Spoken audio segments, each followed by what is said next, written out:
bonjour à tous merci d'être avec nous bon réveil mbokk yi mbaa jàmm ngeen fanaane yeewu leen ndax ñun yeewu nañ ca fajar àndandoo ak yéen bi 6h45 jotee ci la ñu door seen matinal jox leen bulletin bu njëkk bi toftal ci programmation musicale boo xamee ni yéen a ku ne xam naa ni yéen a ngi doon bànneexu ca fajar ba tey ndax ñun ñi itam fecc nañu te xam naa ni itam yéen fecc ngeen fu ngeen mënti nekk ñu ngi leen di nuyu di leen gërëm ci ànd bi ak télévision Futur Média tey nag di mardi 3 février 2015 c'est le mois des amours on parlera amour comme on a promis fii ba février bi jeex parce que février boo waxtaanewul mbëggeel looy waxtaane kon dinañu waxtaane mbëggeel comme ni ñu ko defee démb waaye comme bis bu jot li leen di xaar bokk na ci xibaar yi xam nga bu njëkk bi bulletin bi la woon bu 6h45 bi ci français ñu àndoon ci ak rédaction bi ci topp 8h lay nekk daan ci àndandoo ak Fatima Ba Diakhaté déjà en place bonjour Fatima. Bonjour Pape Cheikh. namu la madame Diakhaté. Madara. ana Mousse. mi fi. waaye boo teelee xëy ku koy tegal ndékki yow nii jaaxalu la wala da ngay def comme ni ñuy def xale yi defaral ko yëpp bàyyil ko fa. waaw bu da nga koy defal goûter ma. waaw. allez 8h ci nga fas yéene yaatal xibaar yi boobee jotaay bu njëkk bi lay doon buñ ca tollee loo fas yéene yaatal Fatima. Pape Cheikh di nuyu d'abord téléspectateur Télé Futur Média di wax ne xibaaru juróom-ñetti waxtu yi bokk na ci li ci gën a fës opération fippu bi maître Abdoulaye Wade daal di lancé moom nag mi ngi doon jiite démb ak réunion comité directeur bu parti démocratique sénégalais ni dinañ marche ni ki àllarba gi bu dee nag autorisé wuñ ko dinañ rek daal di dox moom ak ay militants am ba palais de la république ñu wax ci ñi nga xamante ne ñoom la ñu tegoon loxo ci manifester bi amoon samedi bi ca place de l'obélisque juróom-ñetti lañu lu ñu defeere ñoom nag tëj gi lañ tëj daal ki nga xamante ne moom moo di Seydi Gassama bu Amnesty International daal di ne ko ñaawlu bu baax a baax jàpp na ni ay prisonniers politiques lañu te ñoom waa Amnesty dinañ ko def seen xeexu bopp topp ko ba mu jeex dinañ wax itam ci procès bu Karim Wade ndax ay avocat am daal dinañ rek jël dogal ni retiré nañu ci procès bi ñoom duñu bokkati ci procès bi ndax ñoom jàpp nañ daal ne procès bi dafa mel ni lu ñu organiser ba noppi ku nekk xam nañ lu ñu lay daan ñu joxoon ci nag baaraama tuuma CREI yi di cour répression de l'enrichissement illicite waaye itam Henri Grégoire Diop mi nga xamante ne moom moo jiite cour bi ba tax na nee nañ duñu teewati ca procès ba yooyu les avocats yu Karim Wade Pape Cheikh lii mooy li fi gën a fees. xam naa dinañu ànd ak yéenekaay yi fileeg ay simili bu ko defee ñu dem ci seeni xët tuddee ko revue des titres waaye ni fajar gu jot saa yoo joxee say xët rek dañuy àndandoo ak Chérif Dia lundi ak mardi pour li ñu tuddee seen café xibaar Chérif ñu ngi lay nuyu gërëm la ci sa teewaay comme ni nga koy defee lundi ak mardi bu jot fu ñu xëyee nga dóor ñu ñaari xibaar yu tàng expliquer ñu ko ñu mën koo comprendre lu fi ay nag di jàmbat ku ne xam na ni xibaar bi lëmbe réew mi mooy waxtaan wi ñu nam ci diggante ki fi nekkoon président bu Sénégal di maître Abdoulaye Wade ak ki nga xam ne ni moo di président Macky Sall dégg naa ñu naan président Macky Sall nangu na waxtaan waaye ba tey am na ay conditions yoo xamee ni teg nañu ko. waaw noonu la ko waxee moom président de la République Macky Sall démb bi nga xamante ni mi ngay amal levée des couleurs altine bu njëkk ci weer wu nekk moom Macky Sall dina ko amal fële ci palais de la République ci prétexte boobu la profité ngir daal di tontu Abdoulaye Wade ndax bul fàttali ne ca samedi ji Abdoulaye Wade moo njëkk wax ne moom noppi na.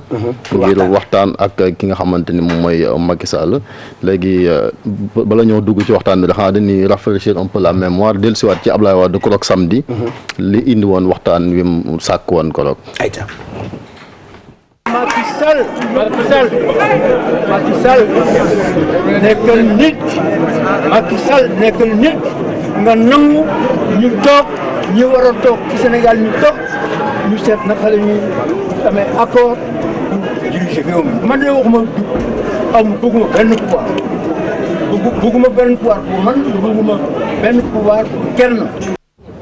loolu keroog la woon samedi donc ci pàttali yan kàddu le président Abdoulaye Wade fesaloon. waaw loolu la wax mooy keroog ba mu forcé barrage police bi. après dafa dem këram Fann résidence daal di jàkkaarloog taskatu xabaar yi ci la waxee lu ni mel.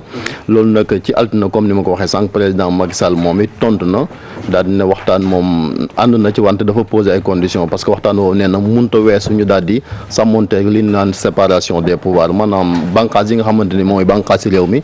ñu respecté ko moom exécutif bi la jiite wante li nga xamante ne mooy justice bu fekkente ne ak yu ni mel moom du ci dugal loxoom parce que dafa jàpp ni justice bi dafa am indépendance am. loolu tax dem président Macky Sall daal di ci tontu buñ ko mënee déglu. gouvernement mooy régler doxalin bi ak kattan bi kooku coobare président de la république yi nga xam ne mbiru justice la justice moo koy régler man ci sama gouvernance kenn mënul fexe ne président dana dugal loxoom ci justice di ko jaxase wala di yooyu du sama doxalin. Assemblée nationale bu ñu def loi moo koy wote du président mooy wote loi donc loolu tant que ñu ngi koy xam maintenant nag leneen lu ci am su ci toogaay waree am wala waxtaan amul benn jafe-jafe parce que man du ma nit ku tëju donc tëjuwuma contre l'opposition tëjuwuma contre maître Abdoulaye Wade parce que lii moom nee na dafa tendre loxo loxo boobu bu ko tendre ñu wuyu ko mais amul benn jafe-jafe tout dépend rek du menu de la discussion mais amul benn problème en tout cas ci wàllu nit ki wala ci wàllu lépp loo xam ne en tout cas c'est au plan humain. voilà loolu nag mooy tontuk président Macky Sall alors maître Abdoulaye Wade waxut dafa mel ni lu radicalisé wu donc dialogue bi waxtaan bi ba juboo ci diggante ñaari président yooyu noonu est-ce que am na avenir. waaw loolooy laaj bi parce que yaakaaroon na ni démb Abdoulaye Wade bi mu demee comité directeur parti démocratique sénégalais ci ngoon gi. dina aborder réaction président Macky Sall mais benn yoon Abdoulaye Wade waxu fa li président Macky Sall wax ci li nga xamante ni moom mooy dialogue boobu moom mu sàkk woon ca samedi ba. ndax moom li mu fa wax sax mooy wàllu fipp ndax jàpp na ni incha allah ëllëg ci àllarba ji ñoom dana daabaliwaat lan defoon korok samedi dem ca place de l'Obélisque bi pas sax nee na comme ñi nga xamante ni ñoom ñoo dëkk fële di Colobane ak yu ni mel. doon ñaxtu ne ñoom lacrymogène da leen di sonal ne bu fekkee waaw moo tax mu ne kon mbir mi dañ ko yóbbul waa de la ambulant yi laa gën a yërëm ak maire yi jaay table foofu ci centenaire bi. waaw mais Abdoulaye Wade li mu wax bu ko defee moom day gën a jege ambulant yi sax maanaam ci fii chinois yi nekk parce que daf ne bu fekkente ni waa Obélisque dañuy waa centenaire nit ki dañuy dem ba ci biir centenaire maanaam boulevard général de Gaulle ba ngir defee ko fa ëllëg na la wax bu opération fippu la ko tuddee maanaam ngir jàkkaarloo ki nga xamante ni mooy Macky Sall ba tax na kon ñu yàq ni daal lii di dialogue bi moom xëy na dina xaw a dina xaw bu fekkente ni dialogue lan woote woon ñu dem fipp am ci ba jàmmaarloo nar ci am à moins que li nga xamante ni mooy préfet bi daal di autoriser li nga xamante ni mooy marche boo ci raxee doolu également jeunes manifestants yi ñu jàpp dem muy seen li mu juróom-ñett dañu déglu rek Abdoulaye Wade ci li mu wax ci li nga xamante ni moom mooy opération fipp bi mu lancé démb. jamono bi dama ko tudde jamono fippu.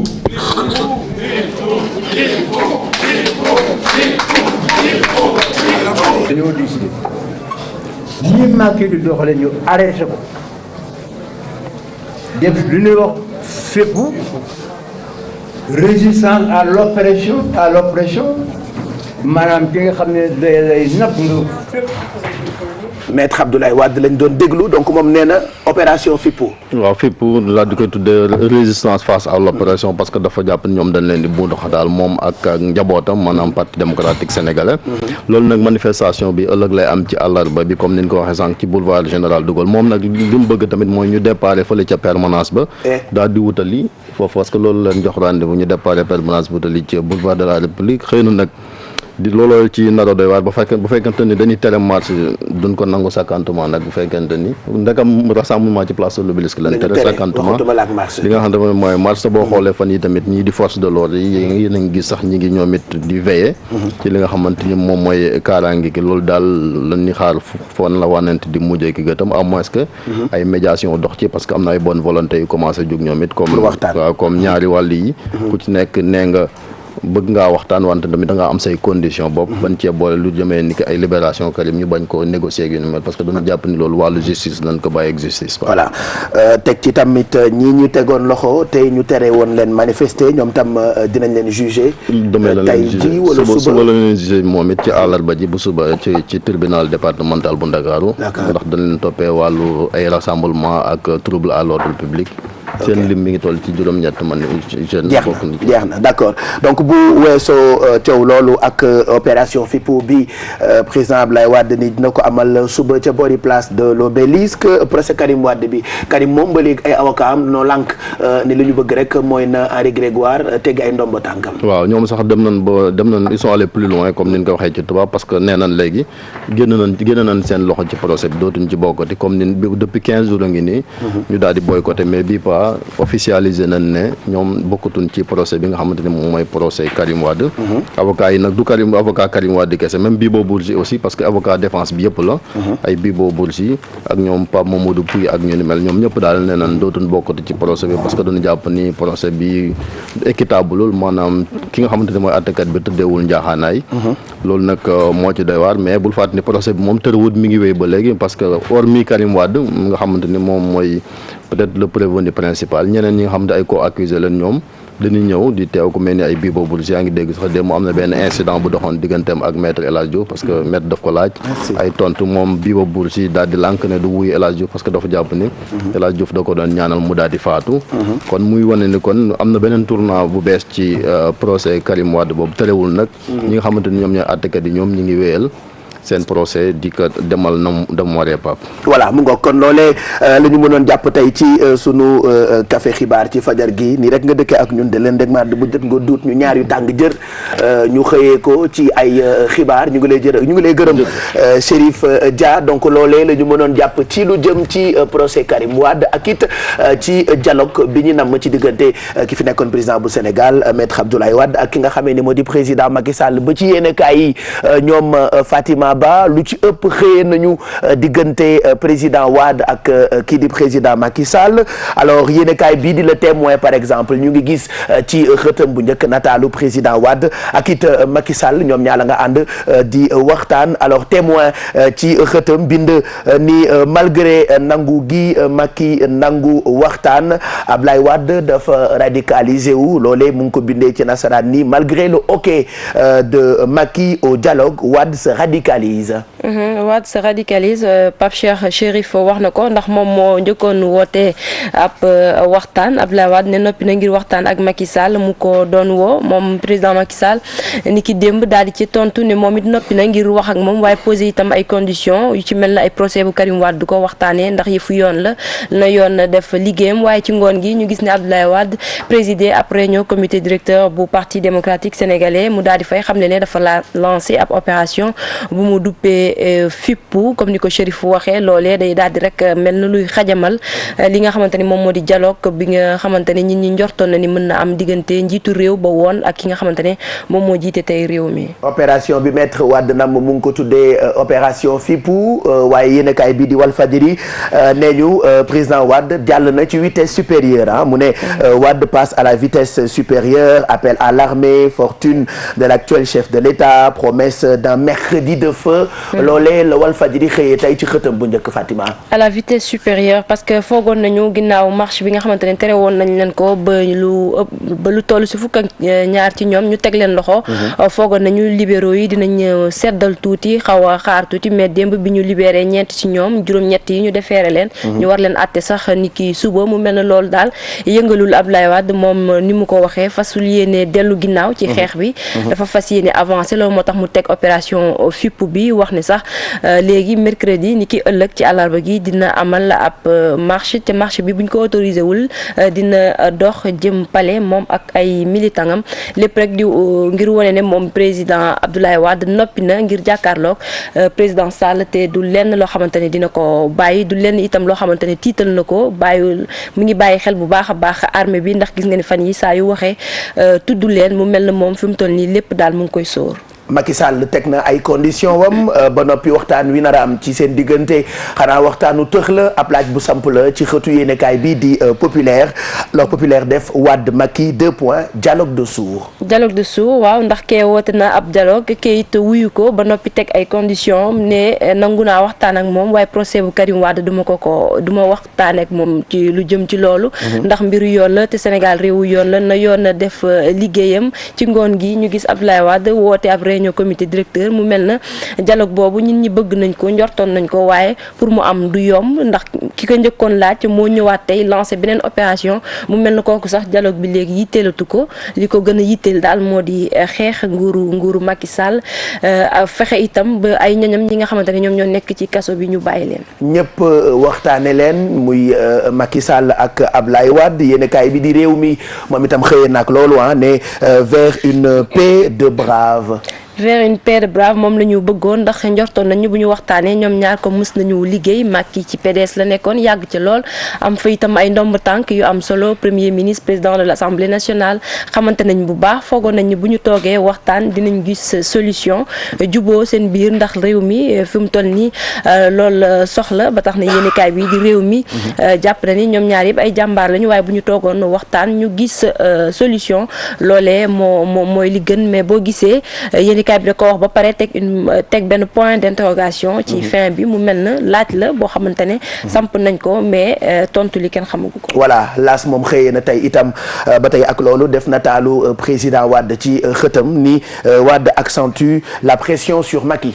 la pression sur Macky parce que opération FIP bi ni mu ko bëggee bu suba bu naree marché gis nañ nga ni yokk nañu kaaraange ngi ci biir dëkk bi foo dem gis fa takk der yi mu mel na sax comme ni ko Chérif waxee sànq bu dee place de l'Obélisque lañ leen bàyyiwul ñu marche xam nga ni boori centenaire jëm palais de la République foofee lay gën di metti ndax foofee takk der yi xam naa dinañ leen fa yóbbu ak doole waaye Abdoulaye Wade loolu yëpp xam na ko bu baax a baax waaye moom li mu ci njortu moo di am moom li mu bëgg maanaam xeex nguuru Macky Sall te loolee fasu ci yéene benn yoon dellu ginnaaw. bu weesoo dialogue boobee nga xamee ni yéen kaay yëpp xëyee nañu ko grand place xëyee na loolu xëy itam ak Serigne Mboup ba noppi itam wax ni ab xëccoo moo am ca conseil constitutionnel def nataalu président Macky Sall ni la guerre de succession déclarée di malaise boo xamee ni am na ci diggante sages yi nekk foofu ca conseil constitutionnel.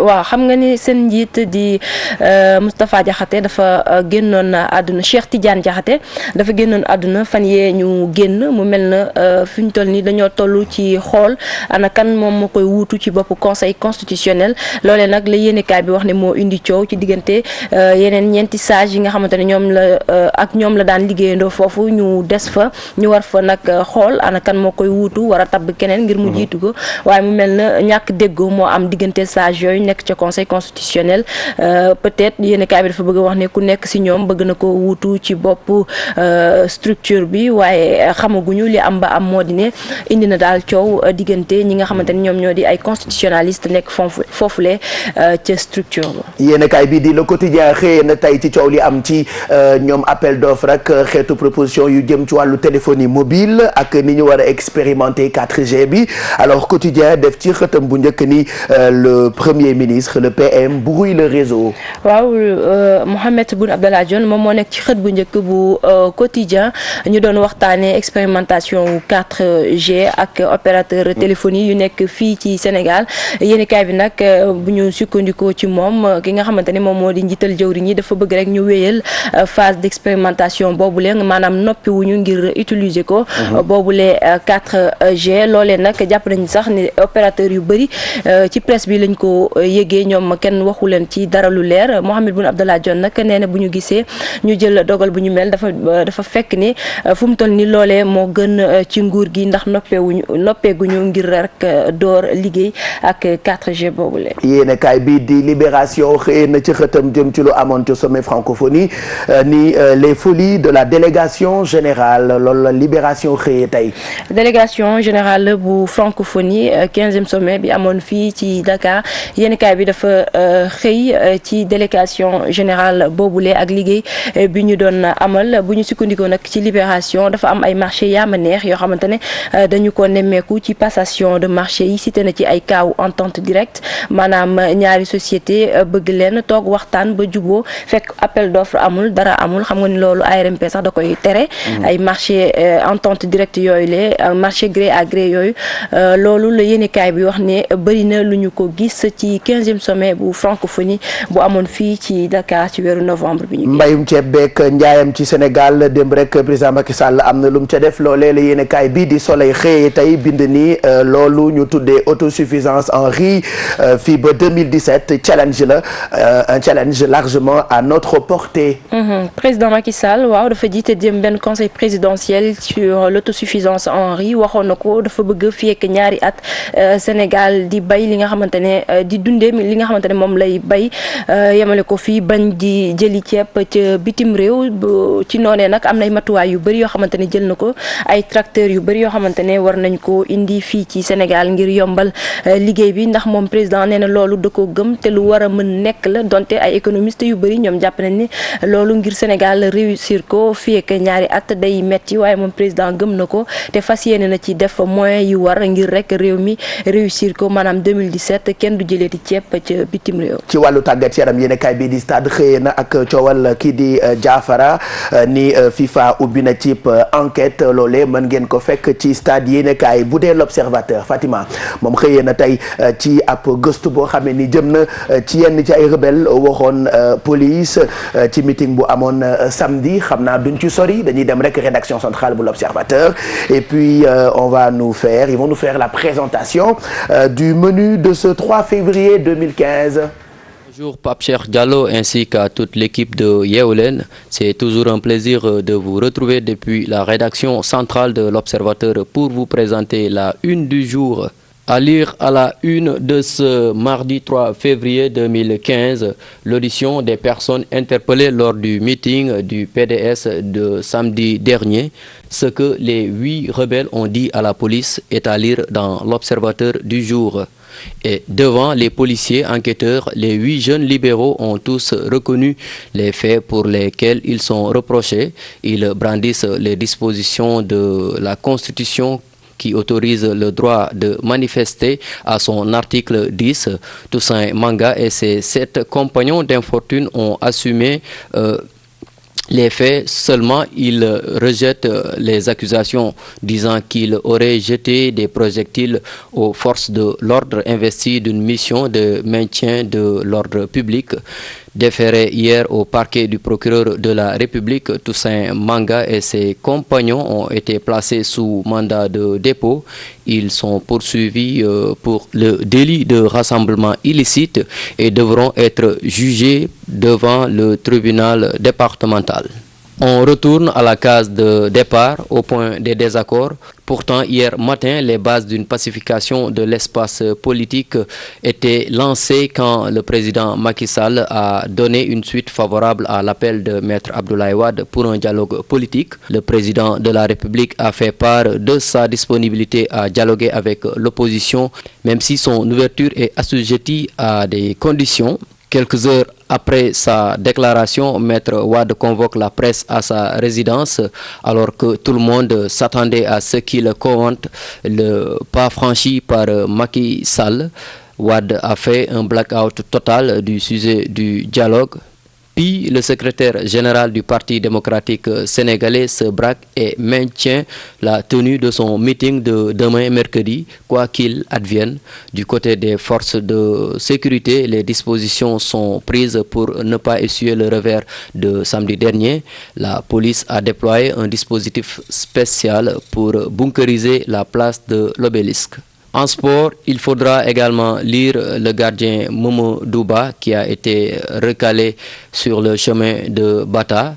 Il a suivi l'élimination des Lions depuis le Portugal où il évolue. Très dessus, le gardien de but n'a pas aimé la méthode d'Alain Giresse qu'il accuse de faire du social.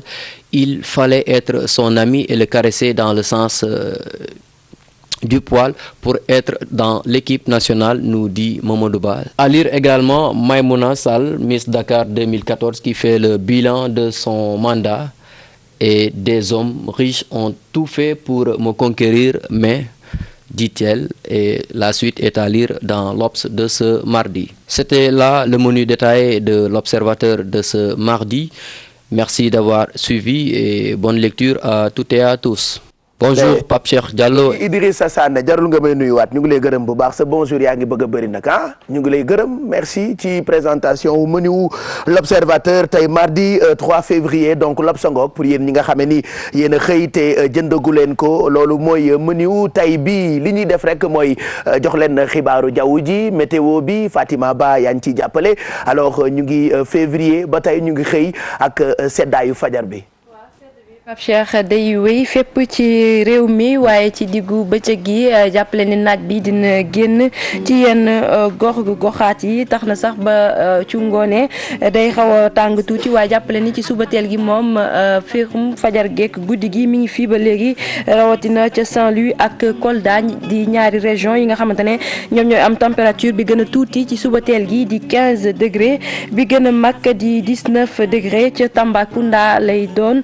Dakar dina am 17 degré Podor 16 degré Matam ak Linguère 16 degré itam Diourbel 17 degré Kaolack 18 degré Ziguinchor 18 degré Kédougou 18 degré tàngaay bi génn ci diggu bëccëg gi day wéy ba boori ñaari waxtu jàpp ñetti waxtu loolee waral température yi yéeg ci biir réew mi yéeg ba yegg si 37 degré di température bi gën a mag dinañ ko am ca Kolda ak Kédougou bi gën a tuuti di 23 degré fii ci Dakar lay doon Saint-Louis dina am 31 degré Podor 32 degré Matam 34 degré Louga Linguère 33 degré Diourbel 34 degré Kaolack 35 degré Tambacounda 36 degré Ziguinchor 35 degré peexum fajar geek guddi gi mi ngi fii ba léegi rawatina diggante littoral Dakar ak Saint-Louis waaye itam ci bët saalumu réew mi ci diggu bëccëg gi jàppale ni naaj bi dina génn ci diggu réew mi fi ci mel na ay Tambacounda ki Diourbel foofee dina xaw a tàng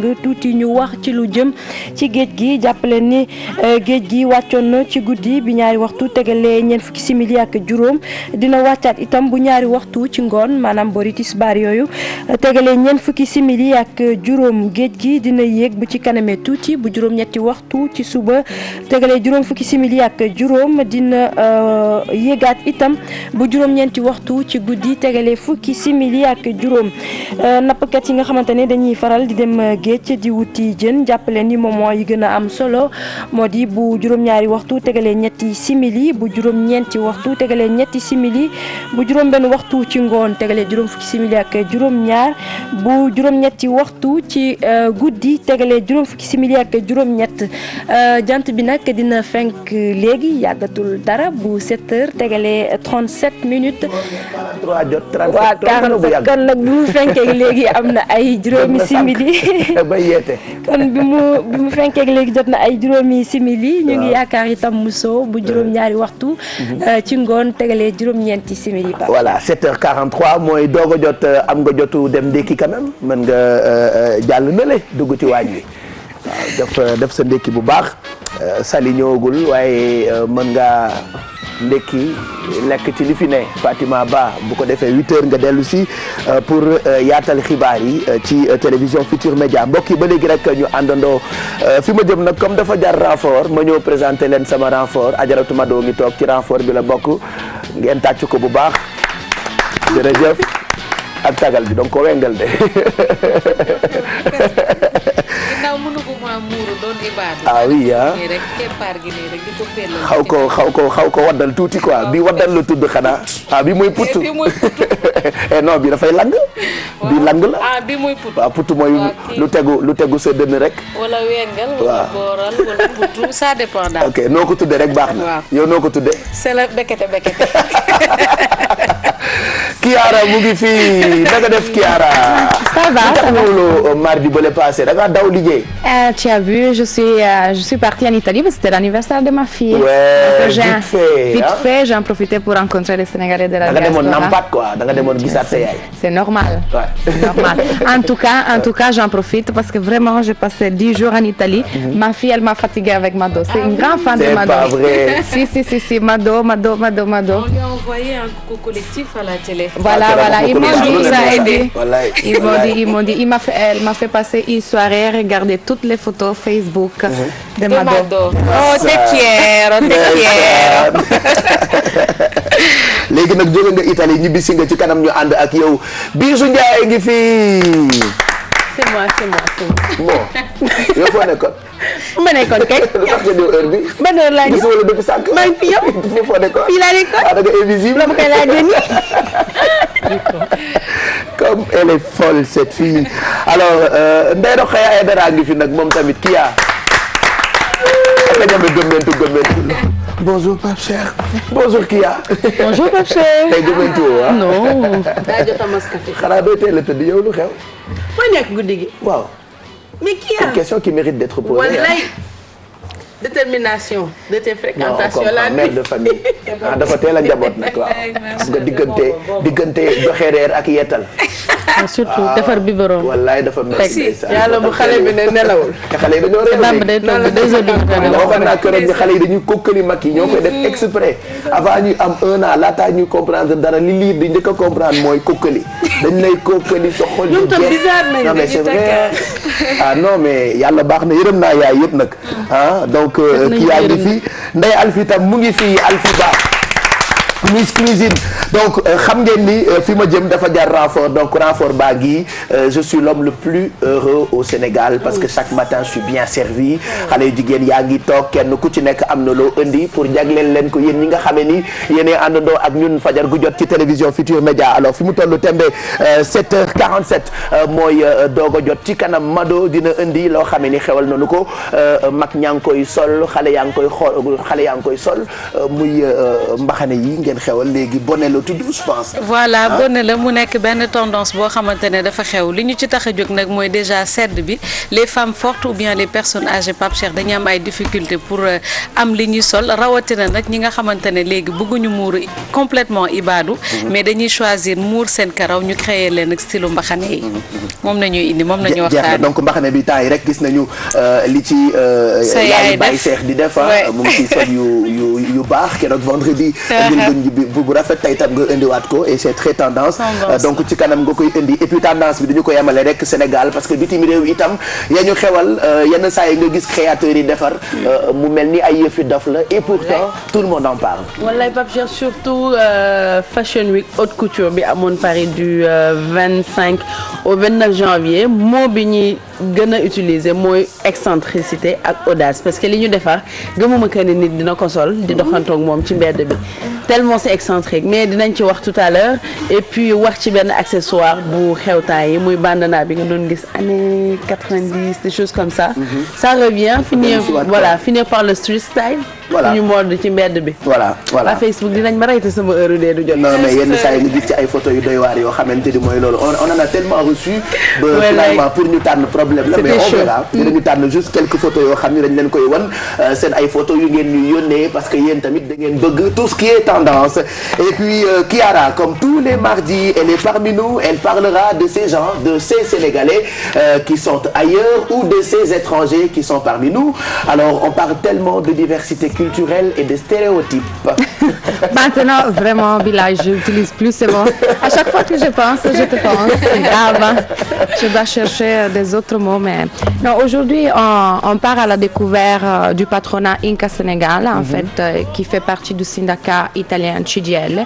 Ils ont un bureau ici au Sénégal qui s'occupe de donner assistance et d'orienter les Sénégalais de la diaspora qui sont émigrés en Italie et qui ont décidé par exemple de retourner et aussi les immigrés italiens qui ont décidé de venir habiter au Sénégal. Donc des services très intéressants et auxquels tout le monde peut accéder.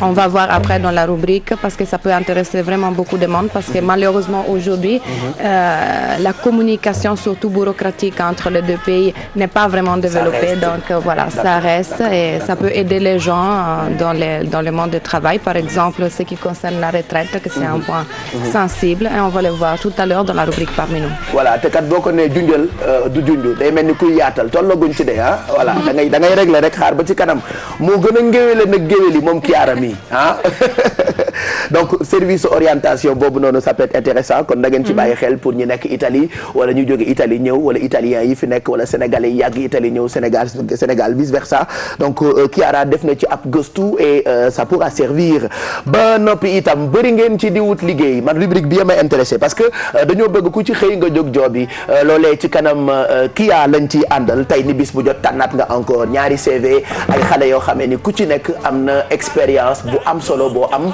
et dañu bëgg liggéeykat yi déglu bu baax jóg job. Bien sûr Pape Cheikh dinañ jàllale tout à l'heure le CV de Abdou Gueye ak El Hadj Mouhamadou Thiam bourré d'expérience bourré de talent boo xoolee ci seen expérience seen parcours c'est assez riche. dinañ ko jàllale pour recruteurs yi cette année éventuellement parler de déco on restera dans le thème de la récupération. Voilà. Toujours. donc ci kanam lay doon en plus de Job kii a itam dina leen proposer ay astuces yu am solo jëm ci wàllu déco ak naka la ñuy bricoler ci biir kër yi Alfi itam fan yi xam nga dafa jël démb ba tey ay togg yu sew yu oyof yu neex a defar démb Alfi dafa sucré tey da nga salé. waaw comme ni ñu koy defee chaque jour rek. sans danger sucré. dafa am kaani. benn doom kaani la xanaa kaani jawbe bi. bii non bii kaani rosi la kaani rosi. bii fëlal la waaw bii rosi bi donc kaani fëlal. comme ni ñu koy defee rek bu teyee ñu salé rek bu subaa ñu sucré. donc tey salé ñu defar ay pâtes au thon. ci kanam rek ak les produits Sofiex wan leen nan ngeen ko mën a réaliser ci seen kër Pape Cheikh. jeex na kon mu ngoog ci cuisine bi lay nekk bëri na ay surprise yoo xamante ni mu ngi leen di xaar tey bëgg nañu leen jël ci téléphone bi tonton Mag Monty Pape Samba Thiam Babacar gars yi nekk ci ginnaaw waaj leen parce que bëgg nañoo waxtaan nag ak suñu xarit yi am na fooy toll da ngay nam natt sa bopp nag.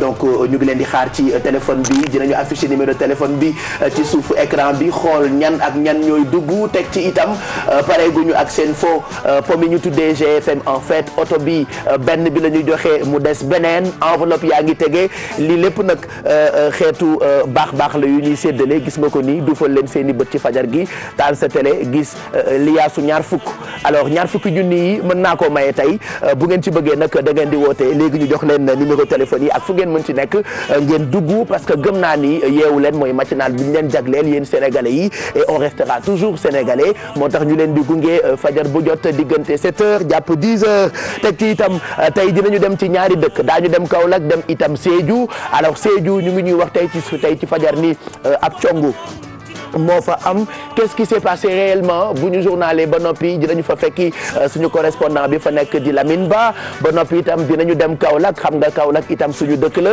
taataan fa ay xibaar invité bi surprise lay nekk ndax moom moo ñu rëkkal bu ñu demee bay bëgg a jeexal yeewu leen bi tey am na yeneen yoo xamee ni waxaguma ko dama koy nëbb rek ba ci kanam boo ko boolee mu jox la yeewu leen bu tey mardi 3 février 2015 ce qu'on va faire tout de suite moo yëngal tuuti suñu yaram comme ni ñu koy defee bis bu jot avant journal 8h bi àndandoo ak waa Olympique Club alors tey dañuy proposer ay exercices yoo xamee ni ci fitness bi la bokk pour ñu mën a defar sunu yaram ci fajar gi c'est parti juste le temps d'un jingle ñu recevoir ki nga xamee ni moo di coach Mass.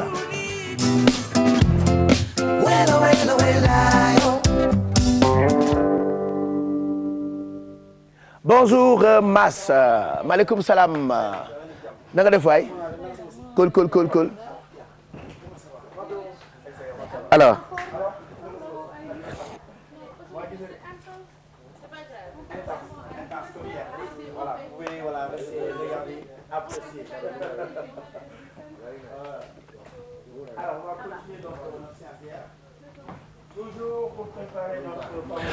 voilà xaaral ma taalal sa micro nañ la taalal sa micro nelaw weesuwul dugg ba ci plateau bi en direct ñu ne la taalal ko micro bi su taalal ko micro dama leen di boole en direct moom Sénégal yëpp yëg ko voilà toog nelaw nga demal nga taalal ko micro taalaat ko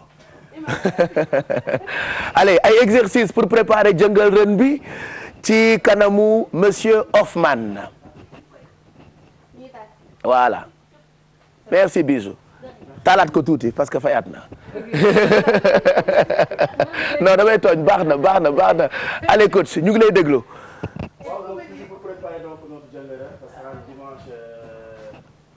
voilà man ma taxaw seen kanam pour gën a concentré wu. à partir de 9h30.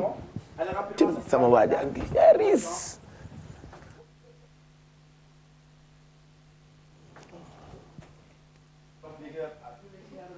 You know what?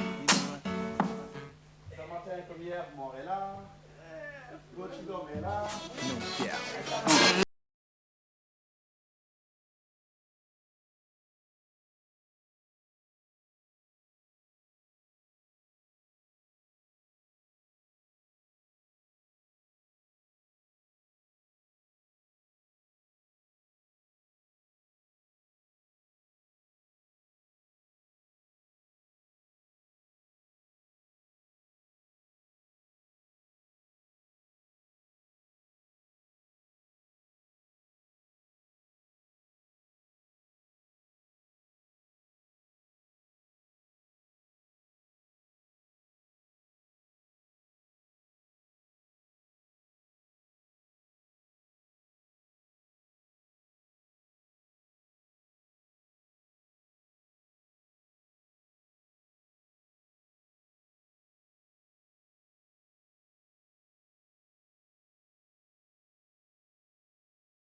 Voilà, buntu olympique club n'est-ce pas?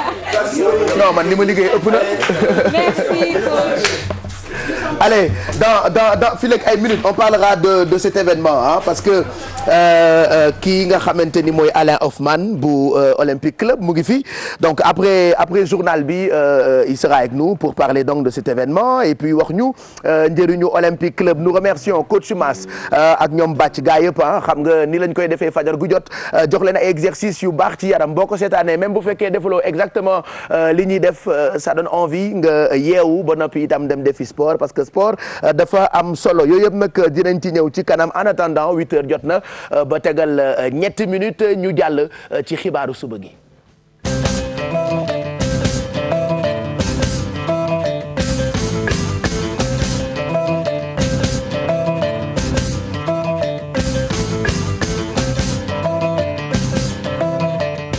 mbokk yi jërë ngeen jëf ci ànd bi ak télévision Futur Média juróom-ñetti waxtu du 8h jot ba tegal ñetti simili xibaaru suba gi dañ ciy ànd léegi ak Fatima Ba Jaxate ñu nuyooti la.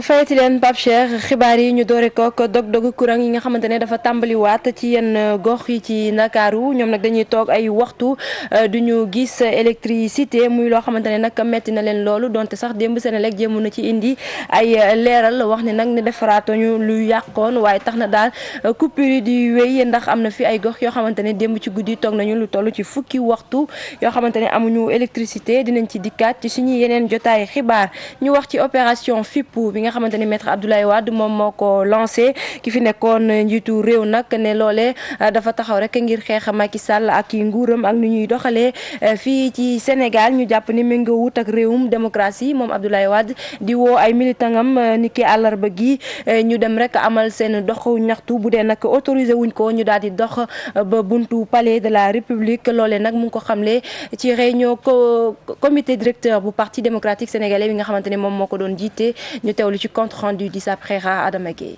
jamono bi dama ko tudde jamono fippu.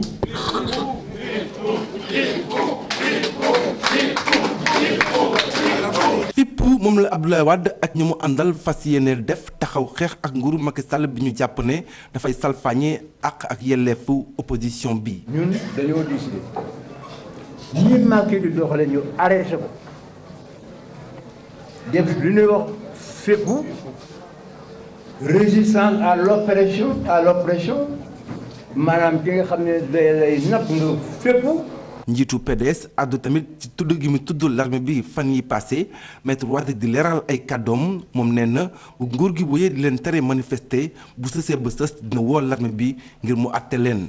ma ne nag lii bu fekkente ni dafa nar a continuer man bés danaa ma sa woo armée bi maa ko wax armée bi du ñaay soldats yu nekk fële au ciel suñuy doom la ñu sont des enfants du peuple te waxuma coup d'état dama ne bu ñu ñëwee ñu arbitrer ñu organiser créer les conditions ñu organiser ay élections libres et démocratiques. secrétaire général PDS di artu Macky Sall ak nguuram ndax meetingu àllarba bi ñu dëgmal Abdoulaye Wade ne bés bu ko Macky teree ay ñoñam nañu jubal palais laaj ko ay explications. su fekkee ni Macky Sall danoo dem ba mënatuñoo def réunion fu ñu def réunion ñu ñëw fa dóor nit ñi sànni grenade lacrymogène bii yoon bu ko defee mën na ñëpp pare bu ngeen fa jógee rek dem leen pare devant le palais mu génn wax ak ñun man lii mooy sama instruction.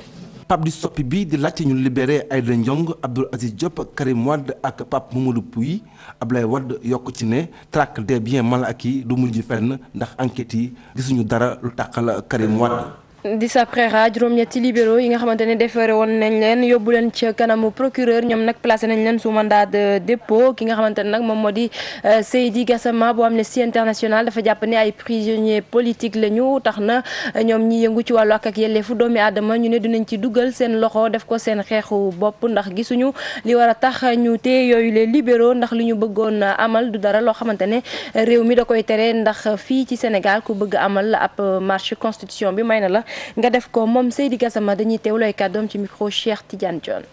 On ne peut pas utiliser la justice. kenn warul di utiliser li nga xamante ne moom mooy yoon nag ñun ñëpp ñoo ko bokk te ñun ñëpp ay citoyens lañu su fekkee ne nag ñi nga xam ne dañ leen jàppoon ca place de l'Obélisque ñoom teguñu loxo seen kaw ñun daal li ñu leen mën a jàppee moom mooy ay prisonniers politiques te su boobaa ñun nañ ci def suñu kéemtalaay kàttan dinañ def ab campagne fii ci Sénégal def ko tamit fa nga xamante moom mooy bitim réew ngir ñu mën leen bàyyi. À l'étranger pour leur libération.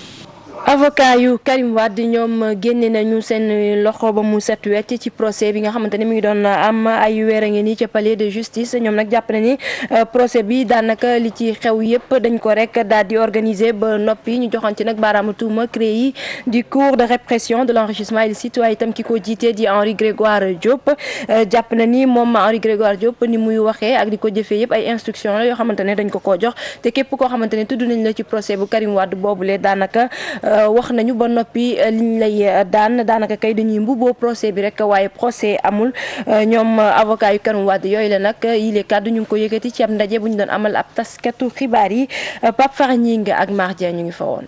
avocat ñëpp ñi nga xam ne nag dañ leen jiiñ alal ju lewul ci wàllu procès bi nga xam ne moom la ñuy amal foofu ca CREI yi jàpp nañ ne yoon dafa amut looloo waral nag ñoom dootuñu dellooti ci boobule procès. Vous confirmez que nous avons quitté. di dëggal rek ne jóge nañ ci procès bi. Lorsque vous faites partie de l'exécutif, vous avez un devoir de regard. ndax nag ci procès boobu gis nga ku ci ne da ciy génn di wax ñaata ministre ak ñoo xam ne bokk nañ ci nguur gi génn nañu di wax ci procès Karim Wade bi te yoruñu li nga xam ne moo nekk dossier bi li nu mel complot politique la. Non, ils assistent au nom de l'exécutif contre Karim Wade parce que c'est un complot politique. Avocat de la défense yi nag yàq nañ lu mel ni xeme kii di Henri Grégoire Diop ñu koy méngaleeg juge cour d'assises. Malheureusement, j'ai comme l'impression qu'il y a une fuite de certains membres de la cour. Malheureusement nag dafa am fuite en avant parce que gis nañ ñëpp ñi nga xam ne bokk nañ ci wàllu CREI yi duñu jël seeni responsabilité Henri Grégoire Diop donc moom mooy def lu ko neex te du xool sax ñii di assesseur am te loolu nag ci yooyu condition jàpp nañ ne mbir yi daal fi mu ne tëj nañu Karim Wade ba pare loolu daal gisu fa benn yoon. C'est ce que oublie le président Henri Grégoire Diop. ñu ne bi la àtte caaxaan kese la ndax ñoom Karim Wade jàpp nañ liñ leen di tëj ba pare. Mais dans ces conditions. kon nag ci conditions yu mel ni jafe na ñu daal ci amal procès bu jaar yoon. J'aimerais pas être. dossier bi bu ñu jàppee daal ay caaxaan kese la. C'est du vent. avocat yooyu nga xam ne ñoom ñoo boycotté lii di CREI yi nee nañ témoins yi nga xam ne ñoom ñoo ñëw di nag dal ci ñoom Karim Wade nguur gi moom moo leen manipuler te fi mu toll nii nag dañoo war a génne ay preuves ci 117 milliards yi nga xam ne moom lañ ko jiiñ. ab conseil présidentiel la njiitu réew mi jiite ni ki altine gi ñu jagleel ko wàllum autosuffisance en riz moom président Macky Sall ne li mu gëm la fileek atum 2017 bëggatul ñuy jëlee ceeb ca bitim réew li mu bëgg moo di ñu di ko béyee fii ci Sénégal nit ñi itam di ko dundee loolee tax na ba ñu jël ci ay dogal yu am solo ak matuwaay yoo xamante ne dinañ ko jagleel baykat yi ak ñi yëngu ci wàll mi ngir rek mbir mi mën a yemb fileek ñaari at moom président Macky Sall doon ci waxtaan ak képp ko xamante ne yaa ngi yëngatu ci wàllu mbayum ceeb dañ ciy teewlu reportage Pape Ndéry Fall Thierno Laurent Mendy. njiitu réew mi président Macky Sall jël na dogal yu am solo jaarale ko ci plan Sénégal émergent ne mbay mi dina bokk ci yenn ci ponk yi tax sunum réew daal di suqali ko ci wàllum koom moom njiitu réew mi mu woo ñi yëngatu ci wàllu mbay ñu jàppale ko ba Sénégal dootul jéggaani li muy dundee ci atum 2017. Je me suis engagé. jël naa ay dogal yu am solo ci wàllu mbay mi. ndax bokk na ci benn ci ponk yi nga xam ne PSE si laay sukkandiku ngir suqali réew mi lu ci mel ne nag mbay daal am na solo lool sim réew teg ci maa ngi woo ñëpp ngir ñu jàppandi ci filière mbay gi ndax am na ci ay ponk yoo xam ne buñ ci jàppee rek daañu mën a am lu ñu bëgg ci wàllum li nga xam ne mooy autosuffisance en riz. ci wàllum rendement fii ci Sénégal natt nañ ko ci téeméer boo jël fanweer jàpp ñeent fukk buñ ko naatable ak rendement wu réew asiatique yi. Au Sénégal. fii ci Sénégal rendement réel bi toll na ci fanweer jàpp ñeent fukk ci rendement potentiel bi kon nag sunu réew mi am na ci ay ngëneel yu bari yu ci nekk ci wàllum suuf mi ci wàllum ndox te buñ ci sukkandikoo rek daañu am ndam. D'importants gains de productivité à capter. ay dogal yu am solo ñu jël ko fa ci waxtaan wu yàgg. S'agissant de l'électricité, la suppression de la prime fixe pendant la période de non-production. lu jëm ci wàllum courant bi. ñu ngi waxtaan nu ñuy def ba teggi li nga xamante ni daal mooy prime fixe bi rawatina nag ci jamono yoo xam ne ñoom baykat yi bayatuñu daañu fexet ba wàññi facture yi ci seeraay gi li ñuy woowee systématisation aussi daañu ko ci def maanaam nguur gi ci ay bànqaasam lépp lu muy jënd ci ceeb rek léegi ci ceebu réew mi lañ koy jëndee muy ci kaso yi ak yeneen i bërëb. à partir de la production locale. conseil présidentiel nekkoon ndaje moo xam ne ñu yëngu ci wàllu mbay profité wala nañ ci wax seen i jafe-jafe ñu mën ci nemmeeku seeraayu courant bi ñàkk wala màggetaayu yenn ci jumtukaay yi infrastructure wala ñàkkit ak financement di ndimbal. Pape Ndéri Fall ñu koy jaajëfal ay jàppante yu métti ñoo amoon diggante commerçant yu nekkee ca marché Castor ak ñi nga xamante ne ñoom ñoo di liggéey ci mairie bu Dieuppeul Derklé ndax yooyu les commerçants dañ leen yëkkati woon ñu ñëwaat ci jàppante yooyu nag ñu tojate fa ay otu jàmbur waaye itam marchandise yu bëri ñu daal di ko yóbbu yeneen i xeeti magasin yoo xamante ni itam dañ leen daal di rek toj ba mu jeex tàkk ñu ànd ci reportage Fatou Kiné Dem Nar Fall. ay woto yu ñu toj sànnante xeer jaaykat yi lal ci marché Castor defante nañ ko ba mu saf sàpp ak waa mairie fu ñu mujjee ay bagages yu ñu nangu. paanu sompaar laa teg jaayaguma ci sax ñaar téeméer te juróom-ñeenti junni laa ci dépensé jaayaguma ci sax ñaar téeméer yu mat ñu yenn paan ba yóbbu waaw ñi ma dendal ñëpp lañu jël seen i bagages yóbbu yu sew yeeg jën yeeg lépp la ñu yóbbu. waaw dañuy jaay ndax ñun ñëpp mënuñoo teg na ci marché bi ñii jaay ñii duñu jaay te ñun ñu jënd suñuy marchandise teg ko te duñu jaay te loolu mën na ne te xanaa nit boo yëkkati marché da nga def avertissement di nga ñëw ni yëkkati waaye xëy rek gaare sa oto rek buub yëpp rek yóbbu jël bagage yëpp yóbbu jël jën yóbbu jël lépp yóbbu ñun Castor gi la ñu am mooy suñu teraanga mooy suñu pari fii la ñu am nañ ñu bàyyil fii. moonte de dañoo teg ay kàddu yu wóor kenn waru fee jaay bu 10 heures weesoo ndax loolee sàmm nañu ko. waaw ñu ngi koy respecté parce que gars bu ñu jaayee ba 10 heures dañuy laali mais day am na client kii jaaykat yi dëgër bopp. depuis 30 ans yëpp duñ koy def waaye dañ daan bu fekkee 10 heures jot na bu fekkee loolu nga wax moom ngay dëggal su 10 heures jotee nga daal di ko waxtaanee ko responsable bi ko waxtaanee ba pare bu 10 heures nga ñëw balaa avant 10 heures nga soufflé boo soufflé toog 30 minutes ba nit ñi ron seen i bagages parce que bagage yi dafa diis mënu ñoo soufflé rek te dégg naa dañoo soufflé rek daa toog commencé ramasser bagage yi jàmbur yi. soxna si moom ne lu mu mën a doon àndul ak ñiy jaaykat yi jëfee maanaam ñu tere leen ñu ne seeni ñooñ duñu jaay ñoom it. yoo jaayoo ba pare nga ne say morom duñ jaay loolu sax du nawle say nawle nekk fii yoo jaayoo mais na xanteel ba ñu xajal la sax nga mën a jaay mais jaayoo nga ne say morom yi duñ jaay loolu fi ñu ko teg. fii ci marché Castor jàmmarloo bu saf sàpp la woon te ñi nga xamante ne dañ leen a yëkkati waaye dafa mel ni mbir mi safu leen ndax dellusiwaat nañu lal fi nga xamante ni mairie bu Dieuppeul Derklé da leen koy tere.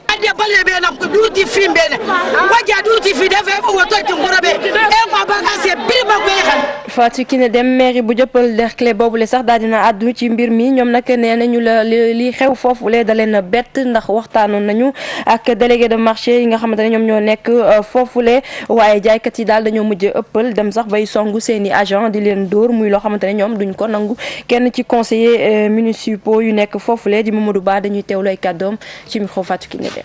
mbetteel la ñu am li tax mbetteel la ñu am dañu concerté waa mairie bi waxtaan ba lépp macha allah macha allah avec ci njiitu maire Cheikh Gueye te ba ñu waxtaanee pour ñun dañu war a ñëw rek daal di defar li ñu war a defar parce que ñëpp newoon nañ leen que bu soobee yàlla à partir du 2 dinañu ñëw pour wax leen ne que à partir de 8h à 10h di ngeen laal.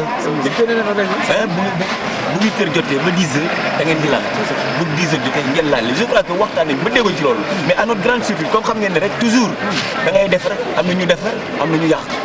xëy na tamit ñooñu dafa am ñu leen pousse xaw ma wóoruma mais je dis que waxtaan nañ ba lépp dafa teewoon ci yoon li waroon rek mooy bu ñu leen nee 10 heures ngeen jóg bu fekkee ne loolu sax daf leen indil ñooñu jóg boobu ñan la concerné woon. mais mooy ñi nga xam ne ñoo nekk ci kaw tali bi ñi kaw tali bi systématiquement ñi kaw tali bi nga xam ne fa la oto yi di jaar même trottoir bi waxuñu mais ci kaw tali bi donc je crois que loolu xel mën na ko nangu donc su fekkee ne dañ dem nag ba mu indi ay njàqare wax yeeg yooyu di ci indi ba ñu jàpp oto mairie di tojaka di def yëf foog naa ne loolu mooy outrepasser say prérogatives bi da ngay xam fa sa liberté war a yem. Fatou Kiné Dem ñu koy jaajëfal Pape Cheikh fii la ñuy yem ci xibaaru juróom-ñetti waxtu yi. jërëjëf ngërëm ñeel na la kon bu ca kanamee nga delsi bu ko defee nga yaatalaatal ñu xibaar yi ci français lay doon jërëjëf Fatima Ba 8h16 mooy doog a jot mbaa jàmm ngeen fanaane yeewu leen ndax ñun ca fajar ba tey ñu ngi xëy àndandoo ak ñun ak yéen plutôt di leen gunge ci bëccëg bi tey mardi 3 février 2015 février c'est le mois des amours mbëggeel la ñuy waxtaane je t'aime comme poisson le poisson aime l'eau c'est ça. Je t'aime phrase moi non boobu plus. siiw je t'aime t'aime comme le poisson aime l'eau de la mer. Quand je te vois mon cœur frigidaire et quand je te vois pas mon cœur bi ta gaz. dégg loolu oulala. ak gis nga bëgg la loolu. loolu te nga waxaat loolu ma xool Lani waxal noo ko waxee. Si toi t'étais fleur et moi papillon, je poserai mes ailes sur tes fleurs pour te dire à chaque matin combien je t'aime. Mado am na bu amoon arrosé de bu amoon arrosé tamit. Puis je te dis. Arroserie avec moussan, je sais plus quoi. Bon on va parler amour dans quelques minutes mais balaa boobu comme bu ñu journalee ba noppi dañuy dugg ci gox yi ak gox-goxaan yi tey nag dañuy dem ci ñaari dëkk dinañu dem Sédhiou dem itam Kaolack alors defe naa war nañoo mën a njëkkee Sédhiou ki ñu fay fekk di suñu correspondant di Lamine Ba Lamine ñu ngi lay nuyu. maa ngi lay fay Pape Cheikh. mbaa jàmm nga fanaane.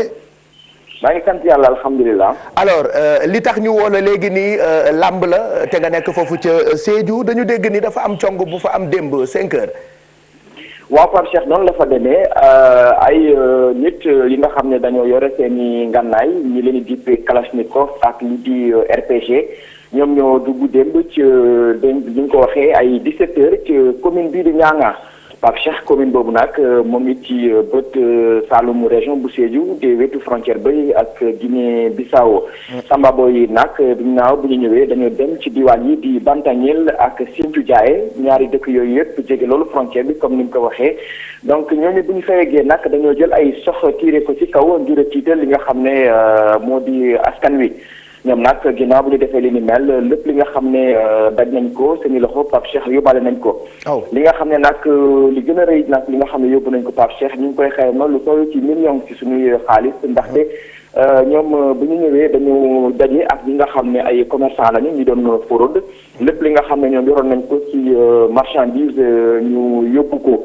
léegi nag loolu nag bu mu amee bu ginnaaw bu ñu téye loolu sax ñi nga xam ne sax ñoo di jaaykat yooyu doon fraude la ñu jël ñooñu ñoo leen gàddu li nga xam ne moo di marchandise yóbbu ko ci wetu frontière bi suñu digganteeg Guinée Bissau donc loolu nag doon li nga xam ne nag. Pape Cheikh bu ñu yeggee ci frontière bi bàyyi nañu ñooñu nga xam ne ñoo gàddu woon bagage yi ñu ñibbi seen i kër ay bu 19 heures ci ngoon ñi nga xam ne nag ñoo di l'armée bi bu ñu leen yëgalee ni mel amal nañu benn patrouille ci boobee diwaan ngir delloo ci karange gi waaye nag amul benn doomu aadama wala benn sambabo bi nga xam ne teg nañ ko loxo askanu Nianga nag Pape Cheikh li ñu bëgg mooy ñi nga xam ne ñoo di nguur gi ñu jàppale leen gën a yokk karange gi ci kaw frontière bi ndaxte démb tamit am na beneen enlèvement bi nga xam ne nemmeekoon nañ ko ci beneen booru département bi di Goudomp mooy ca kaw wut foofu tamit juróom doomu aadama téyewoon nañ leen ay nit ñi nga xam ne nee nañu MFDC la ñuy bokk daanaka téyewoon nañ leen ñetti waxtu am na sax si nga xam ne am na si benn soxna bi nga xam ne am na 60 ans moom it jàppoon nañ ko waaye jot nañ leen bàyyi am na ci ñi nga xam ne nag am na si nga xam ne nag jotoon nañ ko ci dóor ba am ba mu jëlee ci ay gaañu yu nekk yi Pape Cheikh lii nag doon na li nga xam ne nag commencé na tiital ak kan wu Balantacounda ndaxte ba léegi li nga xam ne moo di kaaraange gi tàmbali woon na di ñëwaat waaye li ñu nemmeeku démb ci boobule zone daanaka daal doon na li nga xam ne nag dafay tiital loolu askan wa nekk ci Balantacounda. voilà ñu ngi lay gërëm kon loolu rek la ñu bëggoon xam ci xibaar di cong boo xamee ni mi ngi am ca Sédhiou ci ay diwaan diggante Goudomp ak beneen gox boo xamee ni am na fa xam naa di nga ko gën a yaatal bu ca kanamee ci suñu ay jotaayu xibaar wala sax ci rajo bi ak it ci suñu site bi gfm.sn bu ñu jógee Sédhiou dañuy dem beneen dëkk boobee nag télévision Futur Média ma nga fa di Kaolack nag bu ñu fa demee dañu fay fekk suñu beneen correspondant mu ngi tudd Ibrahima Diamé yow yaa ñu teewal foofu ca Kaolack alors Kaolack bu ñu fa demee nag xam nga ni sunu dëkk la ndax nag ñu baax ñaa ngi fa yéen a ngi fa di ñu seetaan Kasnack Bongore waaye boo duggee biir Medina Baye suñu sëriñ yaa nga fa ñoom itam fu ñu xëyee ñaanal ñu xam nga jigéen ña fa nekk sax dañuy sàngoo seen i kol gàddu seen i kurus di ñaan kilifa diine yi fa nekk ñoom itam ñu ngi àndandoo ak ñun bis bu jot donc ñu ngi leen koy gërëmee parce que gëm nañu ni foofu di Kaolack yéen a ngi àndandoo ak ñun saa su ne xanaa rek ñu wax ak ki nga xamee ni moo di Lamine Diamé plutôt mi ñu fa teewal Lamine ñu ngi lay nuyu. Pape Cheikh c'est pas Lamine c'est Ibrahima yow à chaque fois da ngay def erreur. xoolal xam nga lu ma dal. waaw Lamine Ba mi ma waxal léegi Sédhiou. moo ne ci sama xel mi ba ma ne Lamine jaawale kook Ibrahima waaye yàlla xam na ni Ibrahima xam naa ni Ibrahima nekk Kaolack. dëgg la dëgg la dëgg la waaw xam nga rek ok rek Ibrahima. waaw Pape rek. dëgg la. yàlla la fal ñu cat rek. amiin waay amiin. ok lu ñu mën a jàpp ci ay xibaar foofu ca Kaolack Ibrahima. waaw Pape dañ koy doo rek lakk bi amoon ci quartier Bongre Pëlga bu Kaolack. ñeenti kër ñoo patakkoon jëppët nag ba njaboot bi keroog daal ci biti lañu fanaan. seen dundu seen yére yi dara génnu ca woon taxoon kon ñu doon sakku ndimbal waaye ndimbal la mu mel ni xalif général lu Medina Baye dégg na ko ndaxte yónni yëkkati na lu mat 4 millions kon ci ay yére vax dàll ak saabu ak leneen waaye tamit xalif bi yemu fa ndaxte teg na ca 500,000 francs CFA mairie bi naka noonu andil na leen dund bu bëree bëri élèves yi nga xam ne kon dañoo ñàkkoon seen i kay ya mairie bi jëndal na leen ay fournitures scolaires yu bëree bëri beneen daraam itam Pape Cheikh mu ngi xewee ci samedi bii ñu génn ci Salem bu Kaolack benn camion daal moo yeboon xorom PCS del yegg ci kaw benn ouvrier bu bokkoon ci ñi kon yëpp xorom si moom ouvrier boobu nag bu ñu sukkandikoo ci naataangoom yi nee nañ daal camion bi da ko doon yóbbaale pour mu génn usine bi waaye mu jëfandiku ci portière bi noonu weñ bi nga xamante ni ci la jàppoon moom moo daal di wekkeeku mu daanu ci suufu camion bi après daal camion bi yegg ci kawam waaye bu ñu sukkandikoo daal ci sapeur pompier yi melokaan bi ñu ko fekkee kenn mënu ko nettali Pape Cheikh camion bu la dëggee da ngay pàcc yàlla nañ ci àll musal waaye oh là là yow day wax nga deli Ibrahima oh là là yàlla baax na xanaa loolu rek la ñu mën a jàpp ca Kaolack des na tuuti sax dañuy des ba léegi ci wàllu ci salon bu Kaolack waaye dañuy wax ci leneen Pape Cheikh ak dëkk yi nga xamante ne ñoom ñoo bokk kon ci commune Ndiafate ñoom ñoo mere lool waa société boobu ndaxte nee nañ daal société bi yàq na seen suuf si yàqeet amatuñu fu ñu mën a béy amatuñu ndox mu neex amatuñu daal fu ñu mën a sàmm taxoon kon ñu wàcc ci mbedd mi niki démb ngir daal ñaawlu li ni mel waaye bu ñu demee ci waa société bi ñoom nee nañ daal duñ ci wax parce que directeur bi jëm nañ jokkoo ak moom waaye daal téléphone am bi da doon sonné noonu rek ñu jeexalee ko Pape Cheikh ci wàllu politique ak jigéenu AFP yi nga xamante ne ñoom ñoo nekk ci commune Wakunguna ñoom daal nee nañ ñoo ngi ci gannaaw Moustapha Niasse tey ñoo ngi ci gannaawam ëllëg te ñuy woo kon jigéenu AFP yi nekk biir Sénégal yépp ñu bootu ci Moustapha Niasse jàppale ko ci position bi mu jël wanañ tamit kii di Hélène Tine nekkoon porte-parole lu AFP mu dellu siwaat ci kër gi nga xamante ne moom mooy AFP ndaxte foofu lañ ko xamee woon Pape Cheikh voilà kon ñu ngi lay gërëm Ibrahima loolu la ñu mën a jàpp ci ay xibaar foofu ca Kaolack gërëm tamit waa Kaolack yépp loolu la indi ci ay xibaar li ñuy def rek léegi mooy jàll nag ci jóg job alors jot nañ fi ay CV yu bëri waaye tànnaat nañ ci ñaar yoo xam ne ni defe naa bu Abdou Gueye la ak it bu El Hadj Mouhamadou Thiam c'est ça. Oui, Pape Cheikh. Donc, El Hadj Abdou Gueye est diplômé du BTI, brevet de technicien en industrie en mécanique automobile, en 2013. Et pour ses expériences professionnelles, pendant 11 mois, de novembre 2013 à septembre 2014, il a travaillé au manoir Aerospace, secteur aéronautique, 750 salariés, ingénieur méthode maintenance et projet. Mise en place de l'analyse de risques machines et d'indicateurs de maintenance robustes sur les machines critiques et majeures, lesquelles nous sommes suivis par Airbus, méthode amélioration continue. Management de la performance, maintenance via un tableau de bord visuel sur les moyens de production, MTBF, MTTR, déploiement de la maintenance préventive, premier et deuxième niveau dans le site TPM, SMED, 5S, Lean, Chikawa. Management de l'équipe maintenance en cas d'absence du responsable, analyse des contraintes sur les vis de fixation des outillages et tables chauffant pour définir le mode opératoire de serrage de ces vis. Pour contacter Abdou Gueye, ce sera par mail à abdoundam.gueye@yahoo.fr. Nous avons également le CV de El Hadj Mouhamadou Thiam, qui a fait une formation en 2014 en GCE, gestion et création des entreprises, en L2 à l'ISEC Sacré-Cœur. Pour ses expériences professionnelles, en 2011, il a effectué une formation en DAO, dessin assisté sur ordinateur et une formation en oxycoupage à l'école Sénégal-Japon de Dakar. En 2010, installation des groupes électrogènes à la cimetière de Mali Diamond Cement, tuyauterie, soudure, chaudronnerie. 2010, l'entreprise Focus Industries qui travaillait en partenariat avec Total Sénégal pour des installations des bouteilles de gaz de 550 à 2500 mètres cubes au King Fahd Palace, Sea Plaza, Terrou-Bi, Radisson et beaucoup d'autres entreprises qui sont à Dakar et dans les régions. 2009-2010, obtention du diplôme de baccalauréat en série T1 mécanique, réalisateur de pièces mécaniques sur fraises et tours. 2004-2008, formation en électronique, télé-radio, DVD, montage, parabole. Pour contacter El Hadj Mohamedou Thiam sera par mail à mthiamrock1 tout collé @yahoo.fr. ñii ñaar de xanaa duñu taxawaaloo defe naa ñuy joxe liggéey te ngeen gis ni fi ñu jaar gis na contacter leen directement ñu am entretien ngeen jël leen ñu am liggéey parce que loolu la ñu bëgg. Alors en dehors de ñaari CV yooyu am nañu itam benn offre d'emploi. mooy l'offre d'emploi de la semaine Pape Cheikh jàllale woon nañ ko démb mais dañ koy jàllalewaat toujours tey. Donc c'est une société de la place qui est à la recherche de vendeurs ou vendeuses de prêt-à-porter, chaussures, accessoires, hommes, femmes et enfants haut de gamme sur le secteur Dakar. Ouverture septembre 2015. Pour les tâches que vous devriez effectuer, c'est la réalisation de vente de vêtements et d'accessoires, réception de marchandises, étiquetage, mise en cintre, tenue des cabines, mise en rayon, réassort. Vous accueillez les clients et les orientez en fonction de leurs désirs.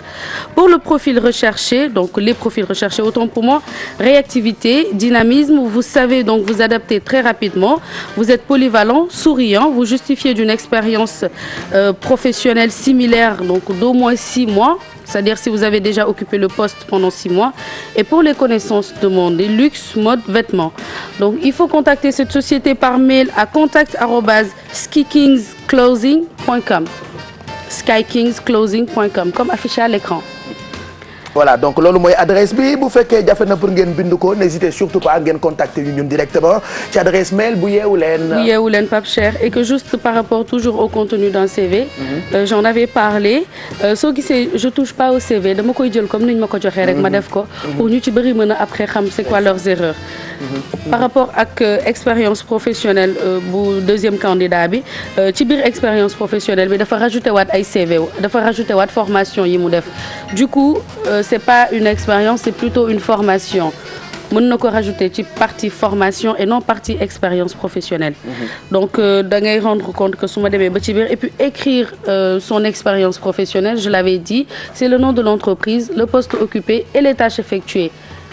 En très court, très bref. Il faut être concis, clair et précis, pas besoin de rallonger ou d'expliquer. Ça, ce sera pendant l'entretien d'embauche. Pape Cheikh, c'était tout aujourd'hui sur Diop Diop. On se retrouve tout à l'heure pour la déco. dégg li waaw kon kay ci kanam ñu retrouver la par force et puis on souhaite bonne chance à Abdou Gueye ak El Hadj Mohamedou Thiam ñoom ñaar ñiy wut liggéey et puis ki joxe offre d'emploi bi mën ngeen dem ngeen wuti ko bu fekkee am ngeen profil bi nga xamante ni moom lay laaj. Donc on te retrouve dans quelques minutes on parlera déco ak bricos. Quoi faire tout de suite donte 8h30 jot na normalement dañu waroon jàll ci publicité yi mais je vais rejoindre ki nga xamante ni moo jiite Olympique Club mu ngi tudd Alain Hoffman alors ñëw seet suñu tey pour nous parler de leur événement. Alors bonjour monsieur Hoffman. Dimanche prochain vous organisez The Jungle Run. Parlez-nous de cet événement. Eh bien bonjour Pape Cheikh. Bonjour. Effectivement l'Olympique Club organise dimanche 8 février la 2e édition de la Jungle Run. Donc c'est une course avec obstacles. D'accord. Alors qu'est-ce qui est prévu? Donc sur le parcours, le départ est prévu au niveau de la place de souvenir jusqu'au Terrou-Bi. À quelle heure? À 9h30. 9h30. 9h30, donc c'est une distance de 8 km. Et on a placé à peu près une quinzaine d'obstacles à franchir. D'accord. Alors, il y aura que les sportifs de l'Olympique de Olympique Club ou tout le monde est convié? Non, c'est une compétition de masse ouverte à tout le monde. À tout le monde. Donc on vous attend tous très nombreux à venir participer à la course. D'accord. Alors comment faire pour s'inscrire? Il faut venir directement le 8 ou il faut au préalable aller directement à la salle de sport ou il y a un numéro de téléphone pour appeler pour inscrire? s'inscrire? Il y a un numéro de téléphone qui est le 77 181 63 64 pour avoir plus d'informations. Par contre, il faut venir avant le samedi à l'Olympic Club pour s'inscrire. D'accord. Le jour de la course, il n'y aura pas d'inscription. On s'inscrit bien avant, ensuite venir le samedi, le 8. on vient récupérer le dossard à l'Olympic Club. D'accord. Et on revient le dimanche matin à 9h30. D'accord. Alors pourquoi organiser cette compétition de Jungle Run? Je trouve que Dakar a besoin de beaucoup d'événements sportifs et la Jungle Run c'est vraiment une course de masse. L'année dernière nous avons eu 800 participants. Oui. Cette année nous attendons 1000 participants. On voudrait franchir la barre des 1000 personnes. D'accord. Alors côté épreuve, là je vois qu'il y aura beaucoup d'obstacles. Comment ça se fera? Donc les obstacles seront placés dès le samedi après-midi sur le parcours, sur la corniche. D'accord. Et donc vous aurez des obstacles à franchir, comme franchir des conteneurs. Vous aurez du rampé sur la plage de Fan. Vous aurez du rampé à faire. Il y a vraiment une quinzaine d'obstacles différents à parcourir. D'accord. Alors pourquoi le sport est important? Le sport est important pour la santé. C'est pour ça que en fait, je vois régulièrement tous les matins. Tout à fait. Ça, c'est très important. Donc, il faut faire du sport pour être en bonne forme et en bonne santé. Voilà. Donc, merci. C'est la deuxième édition du Jungle Run qui aura lieu donc ce dimanche 8 février 2015. Il faut rappeler le numéro de téléphone pour nos amis qui nous regardent et qui ont envie de s'inscrire bien avant parce que ça va être magnifique, hein? Tout à fait, tout à fait. Donc le numéro de téléphone c'est le 77 181 63 64. D'accord. Je vous ai apporté d'ailleurs vos t-shirts pour la participation. J'attends toute l'équipe ce dimanche. Livre c'est pour nous. Ce dimanche. Allez, bisous. Voilà. Moi je serai là-bas à 7h30. Voilà, ça c'est pour moi. 9h30. Moi je serai là-bas à 7h30. Non, je serai là-bas à 7h. Après dama ëppal. Buñ ma convoqué 9h, moi je suis là-bas 1 heure avant. Voilà, il faut voilà. Basket, surtout en basket, c'est très important. D'accord. En basket, voilà. Il faut ngeen sol ay basket, ay dàll yu baax parce que Jungle Run la. C'est ouvert aux enfants à partir de 14 ans. D'accord. Voilà, 14 ans, 77 ans et plus. Jeex na, ñun ñëpp on sera là-bas. Donc ça, moi je prends mon t-shirt. Je serai là-bas. Vos t-shirts sont là. Donc on vous donne rendez-vous en même temps. Yéen a ngi gis ci écran bi ce qui s'est passé l'année dernière, je pense. Voilà, effectivement, vous avez les différentes épreuves qu'on a organisées l'année dernière. Oui. Donc c'est comme ça, voilà, c'est comme ça que ça se passe. Dans chaque édition du Jungle Run, avec des obstacles, des épreuves pas trop compliquées? Non.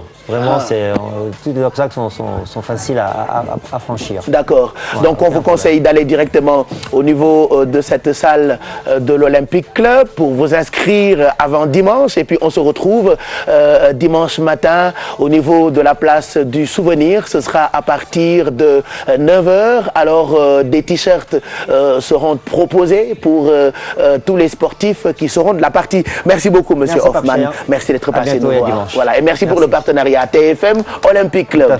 Voilà, on va enchaîner tout de suite avec une page de pub. Juste après, on vous retrouve. On parlera diversité culturelle ak service bi nga xamante ni teg nañu ko pour sénégalais yu jóge Italie ñëw Sénégal, sénégalais yi jóge Sénégal dem Italie wala italien yu jóge Italie ñëw Sénégal. Alors Chiara va nous aider un peu et puis vous guider yéen ñi nga xamante ni yéen a am rapport boobu diggante Sénégal ak Italie. On parlera aussi mode. Alors li ñu xewal actuellement Sénégal ay bonnet la te pourtant fii la ñu koy defaree. Mado moo ñu indil leneen ci feneen fashion. On fera aussi le tour du monde xool lan moo xew ci wàllu mode ak yi nga xamante ni moo tendance ak bijoux. Kia nous parlera de bricot ak déco. Alfi mu ngi ñuy pareel lu saf-sap ak xorom waaye dagg na doomu kaaneem ba teg yooyu yëpp nag juste après publicité yi lay doon ci Yeewu Leen.